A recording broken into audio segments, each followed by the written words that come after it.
जय हिंद दोस्तों। आप सभी का अपना यूट्यूब चैनल गौतम जी के जीएस एकेडमी में स्वागत है। दोस्तों, हम लोग इस वीडियो में ज्ञान बिंदु जीएस एकेडमी संस्था के द्वारा जो डेली टेस्ट सीरीज 100 क्वेश्चन का चला जा रहा है, जिसमें हम लोग टेस्ट नंबर 78 को लेके आए हैं और यह टेस्ट आपको 15/11/2024 को हुआ है। दोस्तों, अगर टेस्ट 78 से पहले का टेस्ट 77 तक नहीं देखे हैं तो हमारा यूट्यूब चैनल पर प्लेलिस्ट बनाकर डाल दिए गए हैं, वहाँ से आप लोग देख सकते हैं। या दोस्तों, आप चाहे यूपीएससी हो या बीपीएससी हो या बिहार एसएससी, दोस्तों चाहे आप बिहार दरोगा या रेलवे की भी किसी भी एग्जाम की तैयारी करें तो सभी एग्जाम के लिए आपका अति महत्वपूर्ण क्वेश्चन है। तो इस वीडियो में अंत तक बने रहिएगा। चलिए दोस्तों, क्वेश्चन को स्टार्ट करते हैं। क्वेश्चन नंबर पहला है कि लोकसभा में शून्यकाल की अधिकतम अवधि है। तो लोकसभा में शून्यकाल की अधिकतम अवधि दोस्तों 30 मिनट निर्धारित किया गया है। याद रखिएगा कितना मिनट, तो 30 मिनट। क्वेश्चन नंबर 2, निम्नलिखित पर शब्दों पर विचार करें और उन्हें क्रमबद्ध रूप में सजाना है। विधि है, विधेयक है, प्रस्ताव, अधिनियम। निम्न कोटों का दोस्तों यहाँ पे प्रयोग करना है। तो इसका दोस्तों यहाँ पे ऑप्शन नंबर सी हो जाएगा। सबसे पहले दोस्तों प्रस्ताव होता है, उसके बाद विधेयक होता है। कोई पहले प्रस्ताव हम लोग पेश करेंगे, उसके बाद दोस्तों विधेयक बनेगा और उसके बाद दोस्तों फिर उसको अधिनियम की तरह उसको लागू करेंगे और बाद में उसको दोस्तों विधि के रूप में यानी हम लोग अपना लेंगे, यानी कि कानून बन जाता है। चलिए नेक्स्ट क्वेश्चन है। क्वेश्चन नंबर आपका तीसरा, बोला कि राज्यसभा का विशिष्ट क्षेत्राधिकार होता है। तो राज्यसभा का विशिष्ट क्षेत्राधिकार राज्य सूची के किसी विषय पर संसद को कानून बनाने के लिए प्राधिकृत करने में, याद रखिएगा। नेक्स्ट है क्वेश्चन नंबर आपका 4 कि भारतीय संविधान के अंतर्गत कल्याणकारी राज्य की अवधारणा निम्नलिखित में से किस अनुच्छेद में वर्णित किया गया है। तो याद रखना दोस्तों, अनुच्छेद 38 में, अनुच्छेद 38 में जो कल्याणकारी राज्य की अवधारणा दिया गया है। नेक्स्ट है कि अंतर्राज्यीय परिषद का पदेन अध्यक्ष कौन होता है। तो अंतर्राज्यीय परिषद का जो पदन अध्यक्ष होता है वो प्रधानमंत्री होते हैं। याद रखिएगा कौन दोस्तों, तो प्रधानमंत्री। नेक्स्ट क्वेश्चन पाते हैं। क्वेश्चन नंबर यहाँ पे आपका 6। क्वेश्चन नंबर 6 का है कि निम्नलिखित में कौन सा संविधान के मूल अधिकार का अंश नहीं है। तो संविधान के मूल अधिकार का अंश कौन सा नहीं दोस्तों, पहला है कि मानव दुर्व्यवहार और बलात् श्रम का प्रतिषेध, यह तो आपका है दोस्तों। नेक्स्ट है कि कारखानों में बालकों का नियोजन का प्रतिबंध, ये भी आपका है। नेक्स्ट है कि उद्योगों के प्रबंधन में श्रमिकों की सहभागिता, नहीं दोस्तों, प्रबंधन में श्रमिकों का सहभागिता आपका वर्णित नहीं किया गया है, तो यहाँ पे ऑप्शन नंबर आपका सी हो जाएगा। चलिए नेक्स्ट है कि भारत में संघीय मंत्रिपरिषद के सदस्यों की कुल संख्या किसके अधिक नहीं हो सकती है। तो किसके अधिक नहीं हो सकती है, याद रखना है। ऑप्शन नंबर ए आपका राइट हो जाएगा कि संसद के सदस्यों की कुल संख्या का 15% से अधिक नहीं होना चाहिए, याद रखिएगा। तो ऑप्शन नंबर देखिए ए में दिया गया है, लेकिन दोस्तों यहाँ पे लोकसभा होना चाहिए कि लोकसभा के सदस्यों की कुल संख्या के 15% से ज़्यादा नहीं होना चाहिए। यहाँ पर दोस्तों लोकसभा का ऑप्शन नहीं है, तो याद रखना है इसका ऑप्शन नंबर आपका डी हो जाएगा। ऑप्शन नंबर दोस्तों डी हो जाएगा। याद रखना है, आपको बता दे रहे हैं कि लोकसभा के सदस्यों की कुल संख्या के 15% से ज़्यादा नहीं होना चाहिए। नेक्स्ट है कि विधान परिषद में राज्यपाल के द्वारा कितने सदस्यों को मनोनीत किया जाता है। तो यह दोस्तों याद रखना है आपको, कुल सदस्यों का 1/6, कुल सदस्यों का 1/6 आपका राइट हो जाएगा। क्वेश्चन नंबर 9 कि भारतीय संविधान में केंद्र तथा राज्य के मध्य विभाजन की परिधि से किस बाहर रखा गया है। तो किसे बाहर यहाँ पे रखा गया है दोस्तों, तो न्यायपालिका की शक्ति को, याद रखना है न्यायपालिका के शक्ति को। नेक्स्ट है कि संविधान की प्रस्तावना में वर्णित लोकतंत्र को किस रूप में स्वीकार किया गया है। तो लोकतंत्र को दोस्तों याद रखना है आपको, राजनीतिक लोकतंत्र में भी और आर्थिक लोकतंत्र और सामाजिक लोकतंत्र, तो यहाँ पे तीनों हो जाएगा। ऑप्शन नंबर डी हो जाएगा, उपयुक्त सभी, उपयुक्त सभी। क्वेश्चन नंबर 11, सर्वोच्च न्यायालय के न्यायाधीशों की नियुक्ति से पहले मुख्य न्यायाधीश से विचार विमर्श करना राष्ट्रपति के लिए क्या है। तो राष्ट्रपति के लिए दोस्तों यह बाध्यकारी होता है, याद रखिएगा क्या है, तो बाध्यकारी। तो ऑप्शन नंबर ये आपका राइट हो जाएगा। नेक्स्ट है कि जब नदी मैदान में प्रवेश करती है तो वह अवरोध के कारण मुड़कर टेढ़ी मेढ़ी बहने लगती है, तो वह दोस्तों क्या कहलाता है। तो वह याद रखिएगा, वह दोस्तों उसको हम लोग विसर्प कहते हैं, विसर्प, यानी कि ऑप्शन नंबर बी आपका राइट हो जाएगा। नेक्स्ट है क्वेश्चन नंबर 13 कि शीतोष्ण कटिबंध क्षेत्र के वनस्पति को किस नाम से जाना जाता है। तो शीतोष्ण कटिबंध क्षेत्र के जो दोस्तों जो वनस्पतियां होती है उनको दोस्तों मेसोफाइट के नाम से जाना जाता है, याद रखिएगा मेसोफाइट। नेक्स्ट है कि अलमाटी बांध किस नदी पर बना है। तो अलमाटी बांध दोस्तों कृष्णा नदी पर बना है, याद रखना, किस नदी पर, तो कृष्णा नदी पर, कृष्णा नदी पर याद रखना है अलमाटी बांध। क्वेश्चन नंबर 15 बोला कि नागरहोल राष्ट्रीय उद्यान किस राज्य में है। तो नागरहोल राष्ट्रीय उद्यान आपका आ जाता है कर्नाटक राज्य में, यानी कि ऑप्शन नंबर बी हो जाएगा, ऑप्शन नंबर बी। नेक्स्ट है कि किस प्रकार की मिट्टिया में कार्बनिक पदार्थ की अधिकता होती है। तो कार्बनिक पदार्थ की दोस्तों जो अधिकता होती है वह जलोढ़ मिट्टिया में होती है, जलोढ़ मिट्टी में, याद रखिएगा। नेक्स्ट है क्वेश्चन नंबर 17 कि मृत सागर यानी कि दोस्तों डेड सी को मृत सागर इसलिए कहा जाता है क्योंकि दोस्तों इसमें कोई जलीय जीवन नहीं होता है, याद रखना, इसमें कोई जलीय जीवन नहीं होता है। तो यहाँ पे ऑप्शन नंबर दोस्तों आपका बी राइट हो जाएगा, ऑप्शन नंबर बी आपका राइट हो जाएगा। क्वेश्चन नंबर दोस्तों इसमें 18 कि किन महीनों के दौरान बंगाल की खाड़ी में बार बार उष्णकटिबंधीय चक्रवात आते हैं। तो दोस्तों याद रखना अक्टूबर नवंबर में ज्यादा आता है, अक्टूबर नवंबर में दोस्तों बार बार उष्णकटिबंधीय चक्रवात आते रहता है बंगाल की खाड़ी में, याद रखिएगा। नेक्स्ट क्वेश्चन पाते हैं, क्वेश्चन नंबर 19 बोला दोस्तों निम्नलिखित में कौन सा सही सुमेलित नहीं है। पहला दोस्तों सूरज ताल झील, बताइए सूरज ताल झील दोस्तों कहाँ में है। तो सूरज ताल झील दोस्तों आपको यहाँ पर दिया गया है उत्तराखंड। तो क्या उत्तराखंड दोस्तों सही या गलत है। तो आप उत्तराखंड कह रहे हैं, तो जो कि बिल्कुल गलत है, क्योंकि दोस्तों उत्तराखंड में नहीं हिमाचल प्रदेश में है। सूरज ताल झील कहाँ में है, तो हिमाचल प्रदेश में, याद रखिएगा। तो यहाँ पे आपका गलत है, यानी कि ऑप्शन ए आपका यहाँ पे राइट हो जाएगा। बाकी याद रखना है उपवन झील दोस्तों आपका महाराष्ट्र राज्य में है, और वासुकी ताल आपका उत्तराखंड में हो जाएगा, और बरखल झील दोस्तों हरियाणा में हो जाएगा। नेक्स्ट क्वेश्चन पाते हैं, क्वेश्चन नंबर आपका 20। क्वेश्चन 20 कह कि पृथ्वी की सतह से अंदर की ओर जाने पर 1 डिग्री सेल्सियस की दर से तापमान बढ़ता है। तो 1 डिग्री सेल्सियस की दर से दोस्तों जो तापमान बढ़ता है वह प्रति 32 मीटर में, याद रखना है, प्रति 32 मीटर की गहराई पर, यानी कि दोस्तों अंदर जाने पर। नेक्स्ट है कि चित्पावन निम्नलिखित में से किस राज्य की प्रमुख जनजाति है। तो चित्पावन दोस्तों किस की प्रमुख जनजाति है, तो महाराष्ट्र राज्य की, याद रखना है चित्पावन दोस्तों महाराष्ट्र राज्य की प्रमुख जनजाति है। नेक्स्ट है क्वेश्चन नंबर आपका 12 कि निम्नलिखित में से पाकयोंग विमान पतन कहाँ स्थित है। बताइए पाकयोंग विमान पतन कहाँ में स्थित है। क्या दोस्तों सिक्किम में स्थित है। तो ऑप्शन नंबर यहाँ पे आपका डी हो जाएगा, सिक्किम में। नेक्स्ट है कि स्थिर ताप पर किसी गैस का आयतन कम करने पर उसका दाब पर क्या प्रभाव पड़ेगा। तो उसका दाब पर दोस्तों याद रखना है क्या प्रभाव पड़ता है, तो यह आपका दोस्तों बढ़ते रहता है। क्या होता है, तो बढ़ता है। तो ऑप्शन नंबर आपका ए यहाँ पे राइट हो जाएगा। नेक्स्ट पाते हैं क्वेश्चन नंबर दोस्तों 24 बोला कि निम्नलिखित में कौन सा रोग पुरुषों की तुलना में महिलाओं में बहुत कम होता है। तो कौन सा रोग होता है दोस्तों बताइए। तो दोस्तों वर्णधानता रोग, याद रखना है, पुरुषों की तुलना में दोस्तों महिलाओं में बहुत कम होती है। क्वेश्चन नंबर आपका 25 बोला कि किसी चालक का प्रतिरोध बढ़ता है। तो किसी चालक का दोस्तों प्रतिरोध बढ़ता है, याद रखना है, लंबाई की वृद्धि से भी बढ़ता है, तापमान में वृद्धि से भी बढ़ता है, और अनुप्रस्थ काट क्षेत्र में कमी से भी बढ़ता है। तो यहाँ पे ऑप्शन नंबर आपका डी हो जाएगा। नेक्स्ट पाते हैं क्वेश्चन नंबर 26 कि पौधा के किस भाग को केसर के रूप में प्रयोग किया जाता है। बताइए दोस्तों पौधा के किस भाग को केसर के रूप में प्रयोग किया जाता है। तो दोस्तों वर्तिका तथा वर्तिकाग्र के भाग को दोस्तों केसर के रूप में प्रयोग किया जाता है। नेक्स्ट है कि नाइट्रोजन गैस रासायनिक रूप से होती है। तो नाइट्रोजन जो गैस होता है दोस्तों वह रासायनिक रूप से अक्रियशील होता है, याद रखना है अक्रियाशील, यानी कि ऑप्शन नंबर सी आपका राइट हो जाएगा। नेक्स्ट क्वेश्चन पाते हैं, क्वेश्चन नंबर दोस्तों आपका 28 क्वेश्चन कर रहा है कि रक्त आयतन में प्लाज्मा लगभग कितना % होता है। तो प्लाज्मा बताइए दोस्तों लगभग कितना % होता है। तो प्लाज्मा दोस्तों 55% होता है, और 55% प्लाज्मा में दोस्तों 90% जो कि जल आपका होता है। तो 28 के यहाँ पे ऑप्शन नंबर डी हो जाएगा। नेक्स्ट है कि धारीदार पेशियां होती है। तो धारीदार जो पेशियां होती है वह दोस्तों बहुनाभिक होती है, याद रखिएगा बहुनाभिक। नेक्स्ट क्वेश्चन पाते हैं, क्वेश्चन नंबर 30 बोल रहा है कि मुकुलन के माध्यम से अलैंगिक प्रजनन किसमें होता है। बताइए दोस्तों मुकुलन के माध्यम से अलैंगिक प्रजनन किसमें होता है। तो यहाँ पे आपका राइट हो जाएगा दोस्तों ऑप्शन नंबर डी ईस्ट में, ध्यान देना है, ईस्ट में दोस्तों होता है मुकुलन के माध्यम से अलैंगिक प्रजनन। नेक्स्ट है कि निम्न में से कौन सा रोग असंक्रामक रोग का उदाहरण है।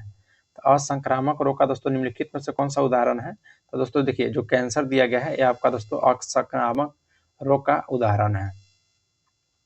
नेक्स्ट पाते हैं क्वेश्चन नंबर 32 कि जब एक श्वेत प्रकाश ग्लास प्रिज्म से गुजरता है तो निम्न में से कौन सा रंग सर्वाधिक अपरिवर्तित रहता है। बताइए दोस्तों कौन सा रंग अपरिवर्तित रहता है। तो आपका राइट आंसर हो जाएगा दोस्तों 32 का ऑप्शन नंबर है, यानी कि दोस्तों नीला रंग, नीला रंग।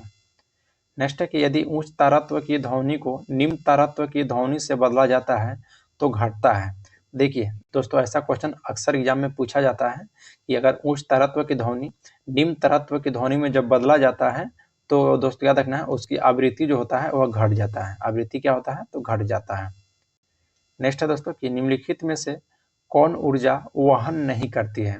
तो ऊर्जा वहन नहीं करती है तो दोस्तों अप्रगामी तरंगे, ध्यान रखना है अप्रगामी तरंगे आपका राइट हो जाएगा, यानी कि ऑप्शन नंबर यहाँ पे सी हो जाएगा। नेक्स्ट है कि पौधे को कठोर और मजबूत बनाने वाला ऊतक निम्न में से कौन सा है?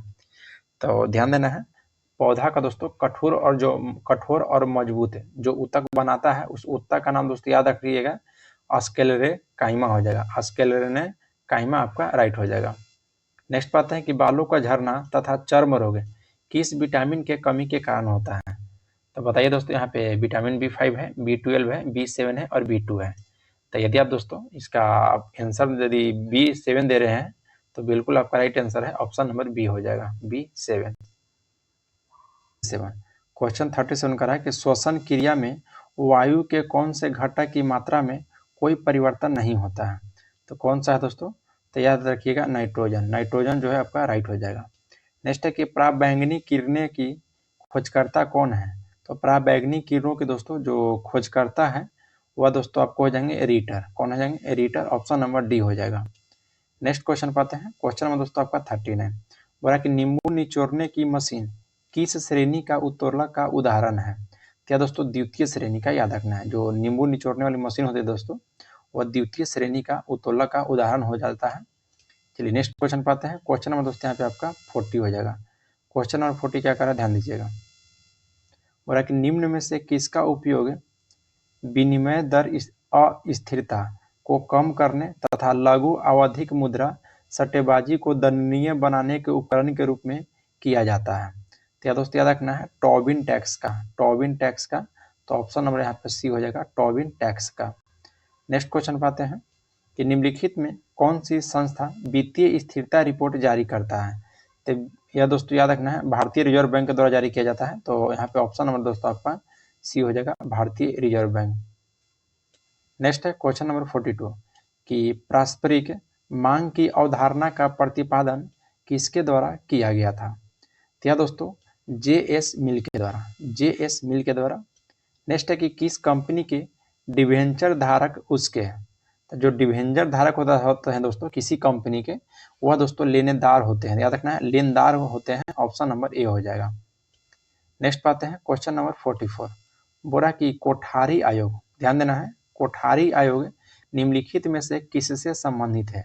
तो कोठारी आयोग दोस्तों यहाँ पे बताइए किससे संबंधित है? आयोग होता है दोस्तों वो दौलत सिंह कोठारी आयोग बोला जाता है पूरा। यह दोस्तों 1964-66 में राष्ट्रीय शिक्षा आयोग से संबंधित आया था और भारत का यह पहला शिक्षा आयोग था जिसने अपनी रिपोर्ट में सामाजिक बदलाव को ध्यान में रखते हुए इसको ठोस सुझाव दिया था। तो शिक्षा से संबंधित आप इसको कह सकते हैं।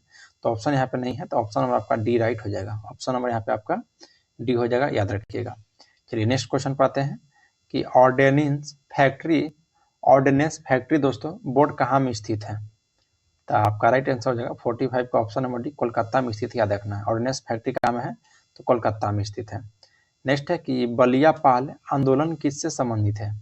तो बलियापाल जो आंदोलन है दोस्तों ये आपका राइट हो जाएगा। ऑप्शन नंबर है कि गांव के भूमि पर मिसाइल परीक्षण रोकने से, गांव के भूमि पर दोस्तों मिसाइल परीक्षण को रोकने से संबंधित है। तो ऑप्शन नंबर आपका ए राइट हो जाएगा।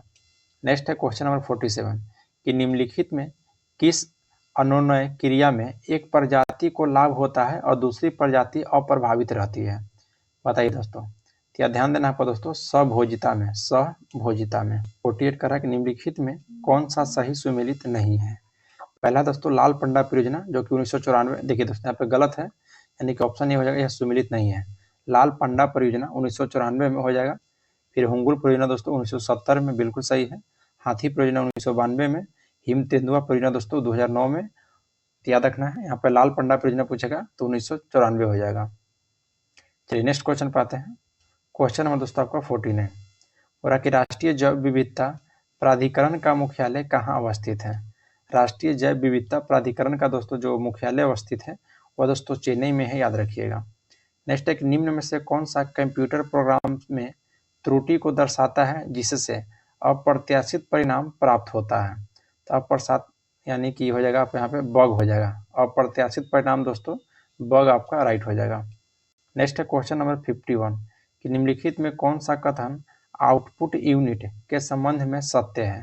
तो आउटपुट यूनिट के बारे में बोल रहा है दोस्तों, कौन सा यहाँ पे आपका सत्य है। तो देखिए जो ऑप्शन सी है कि यह प्रोसेस डाटा उपयोगकर्ता को उपलब्ध कराता है, यह आपका सत्य है। तो ऑप्शन में यहाँ पे आपका सी हो जाएगा।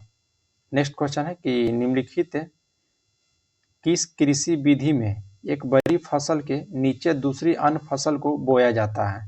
तो यह दोस्तों याद रखिएगा रिले कृषि में, रिले कृषि में। नेक्स्ट पाते हैं कि राधा, राधे, विशाल, उदय एवं सम्राट किस फसल के प्रमुख किस्म है। तो याद रखना दोस्तों राधे, विशाल, उदय और सम्राट, यह जो आपको दोस्तों फसल पूछेगा आपको कि किस फसल की प्रमुख किस्म है, तो याद रखिएगा दोस्तों आपका चन्ना की है। किसकी है, तो चन्ना की, ऑप्शन नंबर डी हो जाएगा। नेक्स्ट है कि स्लाइड एवं स्लाइडर शब्द किस खेल से संबंधित है, बताइए। स्लाइड एवं स्लाइडर दोस्तों किस खेल से संबंधित है। तो आपका राइट आंसर होगा दोस्तों ऑप्शन नंबर ए बेसबॉल से, याद रखना है किससे, यहाँ पे दोस्तों बेसबॉल से।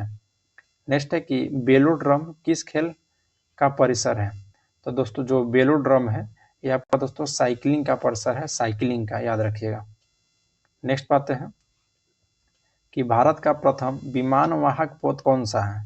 तो भारत का प्रथम विमानवाहक पोत कौन सा है दोस्तों, तो राइट आंसर हो जाएगा दोस्तों 56 का, ऑप्शन नंबर सी यानी कि INS विक्रांत। INS दोस्तों विक्रांत है प्रथम विमानवाहक पोत।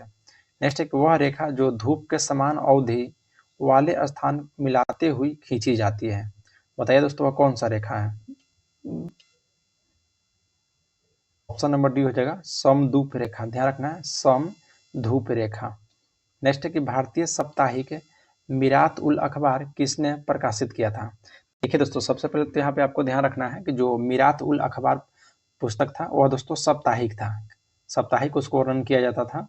और यह दोस्तों पुस्तक आपको राजा राम मोहन राय के द्वारा प्रकाशित किया गया था, याद रखिएगा राजा राम मोहन राय के द्वारा। नेक्स्ट है कि निम्नलिखित में से किस गवर्नर जनरल ने भारत में सिविल सर्विस को स्वीकृति दिलाई जो कि 1861 के बाद से भारतीय सिविल सर्विस के नाम से भी जानी गई थी।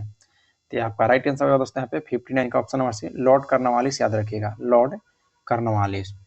चलिए नेक्स्ट क्वेश्चन पाते हैं। क्वेश्चन नंबर दोस्तों यहाँ पे आपका 60 कि किस मगध शासक को वैशाली का प्रसिद्ध नृत्यांगना अमरपाली से प्रेम प्रसंग होने का उल्लेख मिलता है। तो 60 का दोस्तों ऑप्शन नंबर आपका बी हो जाएगा दोस्तों अज्ञात शत्रु का, याद रखना है। देखिए जो मगध शासक थे अज्ञात शत्रु, इनको वैशाली की एक प्रसिद्ध नृत्यांगना थी जिनका नाम था अमरपाली, इन्हीं से दोस्तों इनका प्रेम प्रसंग होने का उल्लेख मिलता है, अज्ञात शत्रु को याद रखिएगा। नेक्स्ट है क्वेश्चन नंबर आपका 61 बोला कि चौरा चौरी कांड, सॉरी चौरी चौरा कांड होता, ध्यान देना है चौरी चौरा कांड का वास्तविक तिथि दोस्तों क्या है, बताइए। तो यहाँ पे दोस्तों हमेशा कंफ्यूजन होता रहता है 4 फरवरी था या 5 फरवरी था, तो बताइए दोस्तों यहाँ पे आपको कि कौन सा डेट था आपका राइट है। तो दोस्तों याद रखना है 5 फरवरी था, 5 फरवरी 1922। नेक्स्ट है कि हिटलर ने वर्साई की संधि को किस वर्ष अस्वीकार कर दिया था। देखिए दोस्तों वर्साई की जो संधि हुआ था उसको 1935 में अस्वीकार कर दिया गया था हिटलर के द्वारा। नेक्स्ट है क्वेश्चन नंबर आपका 63 वर्ष 1905 के बंगाल विभाजन के समय वायसराय कौन था। तो बंगाल विभाजन के समय दोस्तों वायसराय कहेगा तो लॉर्ड कर्जन था, याद रखिएगा। और लेफ्टिनेंट जनरल कहेगा दोस्तों कौन था, तो सर एंड्रयू फ्रेजर था। नेक्स्ट है कि बौद्ध धर्म का प्रमुख सिद्धांत क्या है। तो बौद्ध धर्म का दोस्तों जो प्रमुख सिद्धांत है वह प्रतीत्य समुत्पाद, याद रखिएगा प्रत्यत्य प्रतीतय समुत्पाद। चलिए नेक्स्ट क्वेश्चन पाते हैं। क्वेश्चन नंबर 65 बोल रहा है कि जैन धर्म का 5वां व्रत निम्न में से किसके द्वारा दिया गया था। तो जैन धर्म का दोस्तों जो 5वां व्रत दिया गया था वह किसके द्वारा दोस्तों, बताइए। तो वह दोस्तों महावीर स्वामी, जो कि जैन धर्म के अंतिम तीर्थकर यानी कि 24वां क्रम कहते हैं, महावीर स्वामी के द्वारा दिया गया था। नेक्स्ट है कि निम्नलिखित में से सबसे अधिक सुधारवादी भक्ति संत कौन थे। तो सबसे अधिक सुधारवादी दोस्तों जो भक्ति संत थे वह दोस्तों कबीर थे, याद रखिएगा कौन थे, तो कबीर। चलिए नेक्स्ट क्वेश्चन पाते हैं कि दक्षिण भारत के विजयनगर साम्राज्य के मुख्य प्रतिद्वंदी के सुल्तान थे। तो दक्षिण भारत के विजयनगर साम्राज्य के मुख्य प्रतिद्वंदी के सुल्तान जो थे उनका नाम था दोस्तों, यानी कि बहमनी राज आप कह सकते हैं दोस्तों, बहमनी राज्य के थे। नेक्स्ट है कि बाल गंगाधर तिलक के राजनीतिक गुरु कौन थे? तो बाल गंगाधर तिलक के दोस्तों राजनीतिक गुरु दादा भाई नौरोजी थे। दादा भाई नौरोजी याद रखिएगा। क्वेश्चन नंबर 69 बोल रहा है कि हिंद एसोसिएशन ऑफ अमेरिका के संस्थापक कौन थे? हिंद एसोसिएशन ऑफ अमेरिका के दोस्तों जो संस्थापक थे वो याद रखना है सोहन सिंह भाखना थे, सोहन सिंह भाखना। नेक्स्ट है कि निम्नलिखित में से किसने करजन के प्रशासन की तुलना औरंगजेब से किया था? तो करजन की प्रशासन की तुलना दोस्तों जो औरंगजेब से किया गया था या करने वाले व्यक्ति थे दोस्तों गोपाल कृष्ण गोखले, याद रखिएगा गोपाल कृष्ण गोखले। नेक्स्ट है कि निम्नलिखित पुस्तक है उनके लेखक का सही सुमेलित नहीं है, यानी कि दोस्तों कौन सा सुमेलित यहाँ पे आपका गलत है बताइए। तो यहाँ पे दोस्तों 71 का देखिए ताज उल मासीर पुस्तक के लेखक दोस्तों हसन निजामी थे, बिल्कुल राइट है। मिर्गवाती के दोस्तों पुस्तक के लेखक हो जाएंगे आपको कुतुबन, ये भी सही है यहाँ पे। फिर नेक्स्ट पाते हैं दोस्तों कि तबकाते अकबरी जो कि अबुल फजूल, नहीं दोस्तों ये गलत है, यानी कि ऑप्शन नंबर सी हो जाएगा जो कि यहाँ पे गलत चूज करना था। बाकी याद रखना है चंदायन की दोस्तों मुल्ला दाऊद है। चंदायन के कौन थे? मुल्ला दाऊद है। हाँ यहाँ पे याद रखना दोस्तों तबकाते अकबरी पुस्तक के लेखक पूछेंगे तो ख्वाजा दोस्तों इनका पूरा नाम हम आपको बता दे रहे हैं, ख्वाजा निजामुद्दीन अहमद था, ख्वाजा निजामुद्दीन अहमद याद रखिएगा। चलिए नेक्स्ट क्वेश्चन पर आते हैं। क्वेश्चन नंबर 72 बोला दोस्तों कि सल्तनत काल में सराफ का अर्थ क्या था? तो सराफ का दोस्तों जो अर्थ हुआ करता था वह मवेशी पर लगाया जाने वाला एक कर था, याद रखिएगा। नेक्स्ट पाते हैं क्वेश्चन नंबर 73 कि निम्नलिखित में से कौन सा सही कथन का चयन करना दोस्तों? सही कथन यहाँ पे है जिसको चयन करना है। तो देखिए यहाँ पे हो जाएगा दोस्तों विजयनगर राज्य का मुद्रा दिनार था, बिल्कुल गलत है दोस्तों। नेक्स्ट करा है कि विजयनगर साम्राज्य के सैन्य विभाग को सदाचार कहा जाता था, यानी कि दोनों कथन गलत है। यहाँ पे दोस्तों ऑप्शन नंबर डी आपका हो जाएगा, ना तो फर्स्ट सही है और ना ही सेकेंड। को याद रखना है कि जी जो विजयनगर राज्य की दोस्तों जो मुद्रा हुआ करता था उसे स्वर्ण पेगोरा के नाम से जाना जाता था, और विजयनगर साम्राज्य के जो सैन्य विभाग हुआ करता था दोस्तों उसको कंडा चारा कहा जाता था, कंडा चारा याद रखिएगा। नेक्स्ट क्वेश्चन पाते हैं। क्वेश्चन नंबर दोस्तों यहाँ पे आपका 74 कर रहा है कि विशिष्ट दैतावाद के प्रतिपादक कौन थे बताइए। तो विशिष्ट दैतावाद के प्रतिपादक दोस्तों रामानुजाचार्य थे, रामानुजाचार्य। नेक्स्ट पाते हैं कि किस आंदोलन के लोकप्रिय बनाने के लिए बच्चों ने वानर सेना और लड़कियों ने मंजरी सेना का गठन किया गया था बताइए दोस्तों। तो आपका राइट आंसर होगा दोस्तों 75 का ऑप्शन नंबर सी, सबने अवज्ञा आंदोलन। सबने अवज्ञा आंदोलन के दौरान याद रखिएगा बच्चों के द्वारा दोस्तों वानर सेना और लड़कियों के द्वारा मंजरी सेना का गठन किया गया था। नेक्स्ट है कि निम्नलिखित स्थानों में कौन सा 1857 ईस्वी के विद्रोह का महत्वपूर्ण केंद्र नहीं था बताइए दोस्तों, कौन सा महत्वपूर्ण केंद्र यहाँ पे आपका नहीं था? तो आपका दोस्तों आगरा हो जाएगा, जो कि आगरा आपका दोस्तों महत्वपूर्ण केंद्र नहीं था। तो ऑप्शन नंबर दोस्तों यहाँ पे आपका ए राइट हो जाएगा आगरा, क्योंकि दोस्तों कानपुर से थे, कानपुर से दोस्तों सैन्य नेतृत्व कर रहे थे तात्या टोपे, और ऐसे कानपुर से नेतृत्व करता तो आपका हो जाता है दोस्तों कौन? तो कानपुर से कहता है तो नाना साहेब हो जाते हैं, लेकिन सैन्य नेतृत्व आपसे पूछता है तो सैन्य नेतृत्व तात्या टोपे हो जाते हैं। और फिर दोस्तों आपको झांसी से रानी लक्ष्मीबाई थे, और लखनऊ से कौन? तो बेगम हजरत महल थे। नेक्स्ट है कि मनुष्य में ऑस्टियोमलेशिया नामक रोग के कारण क्या है? तो ऑस्टियोमलेशिया दोस्तों जो विटामिन डी की कमी से होता है दोस्तों, यह हड्डी में होने वाला एक रोग है आपका, याद रखना है ऑस्टियोमलेशिया, जो कि वयस्क में होता है विटामिन डी की कमी से। तो ऑप्शन नंबर यहाँ पे डी आपका राइट हो जाएगा। 78 बोला कि अंतःकोशिकीय पाचन से संबंधित कोशिकीय संरचना है बताइए दोस्तों, अंतःकोशिकीय पाचन से संबंधित कौन सी कोशिकीय संरचना यहाँ पे आपका है? तो दोस्तों लाइसोसोम, याद रखना है लाइसोसोम दोस्तों, ऑप्शन नंबर आपका डी हो जाएगा। नेक्स्ट एक निम्नलिखित लौह अयस्क में बैलाडीला में किसका खनन होता है बताइए। बैलाडीला का दोस्तों जो खान है इसमें किसका खनन होता है?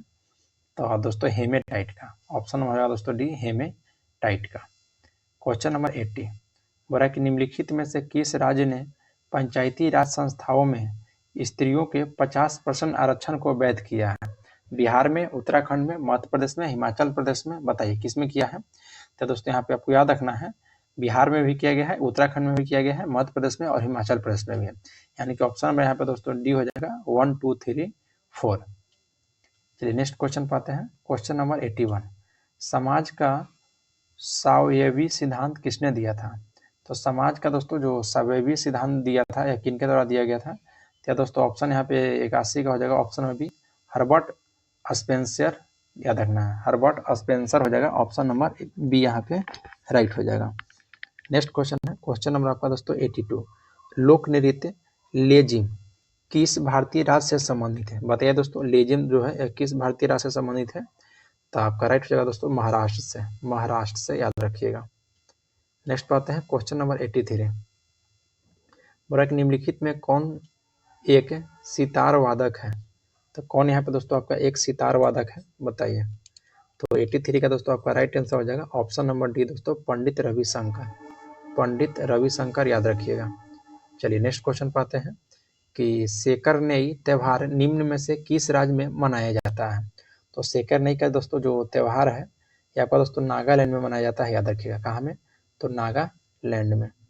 चलिए नेक्स्ट क्वेश्चन पाते हैं क्वेश्चन नंबर दोस्तों 85, बोला कि मुक्तेश्वर मंदिर तथा दुर्गियाना मंदिर किस राज्य में अवस्थित है? तो मुक्तेश्वर मंदिर और दुर्गियाना मंदिर दोस्तों आपका यहाँ पे है, क्या नाम है, पंजाब में, पंजाब में याद रखिएगा। ऑप्शन नंबर दोस्तों यहाँ पे आपका सी राइट हो जाएगा, पंजाब में स्थित है। नेक्स्ट क्वेश्चन पाते हैं क्वेश्चन नंबर आपका 86, बोला कि निम्नलिखित में से कौन सा खिलाड़ी बिलियर्ड्स एवं पोलो से संबंधित है? ध्यान देना है दोस्तों, बताइए कौन ऐसे खिलाड़ी हैं जो बिलियर्ड्स भी खेलते हैं और पोलो से भी वह संबंधित है? तो आपका राइट हो जाएगा दोस्तों 86 का option number D Pankaj Advani याद रखिएगा, पंकज अडवाणी। तो यहाँ पे दोस्तों ऑप्शन नंबर डी आपका राइट हो जाएगा। नेक्स्ट क्वेश्चन पाते हैं क्वेश्चन नंबर दोस्तों 87 कि भारत में सामाजिक समूहों के संबंध में पीवीटीजी का अर्थ क्या है?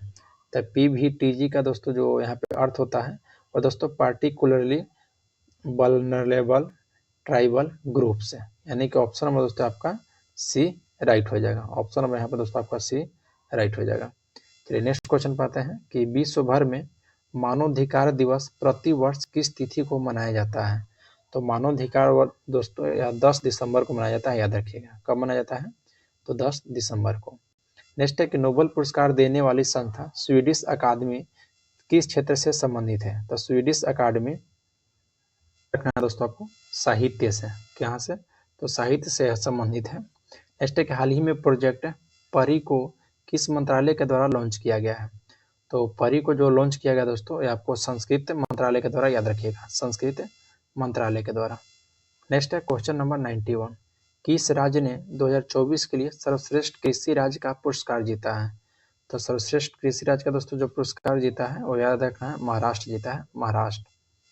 नेक्स्ट है कि प्रधानमंत्री जनमन किसके लिए शुरू किया गया है? तो प्रधानमंत्री जनमन दोस्तों जो शुरू किया गया है वह संवेदनशील जनजातीय समूह के लिए, याद रखिएगा।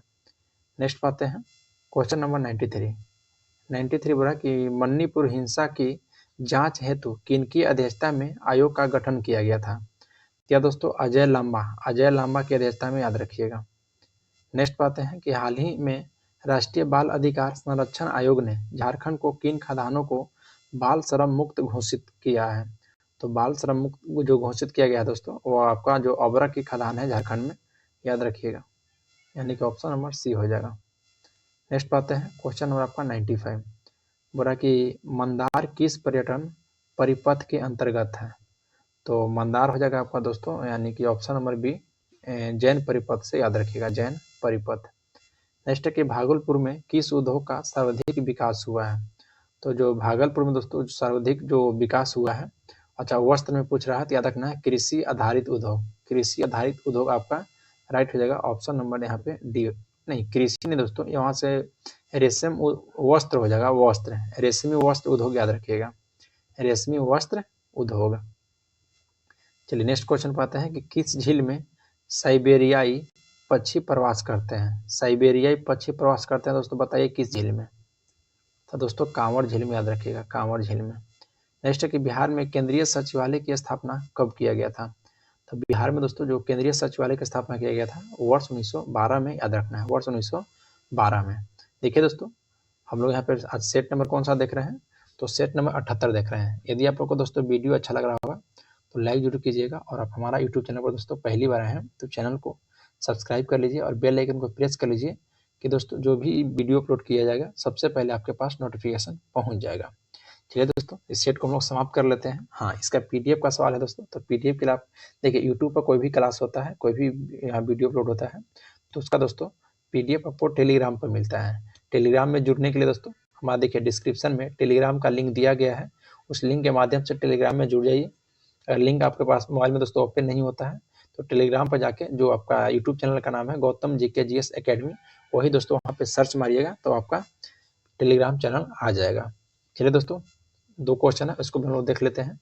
बोला कि बिहार में नोनिया विद्रोह 1770 से 1800 का कारण क्या था? सोरा, मसाला, मछली, वस्त्र। देखिए दोस्तों, बिहार में जो नोनिया विद्रोह हुआ था 1770 से 1800 के बीच में चला था। या नोनिया विद्रोह का दोस्तों जो सबसे बड़ा प्रमुख कारण था दोस्तों वह सोरा के लिए हुआ था, याद रखिएगा, सोरा के लिए। और सोरा का प्रयोग दोस्तों बारूद बनाने में किया जाता है। नेक्स्ट है कि किस क्रांतिकारी पर तिरहुत संयंत्र मुकदमा चला था? तो तिरहुत संयंत्र मुकदमा जो चलाया गया था दोस्तों वह योगेंद्र शुक्ल पर, याद रखिएगा। बाकी दोस्तों आज के लिए इतना ही, फिर मिलते हैं आपसे नेक्स्ट वीडियो में। जय हिंद दोस्तों।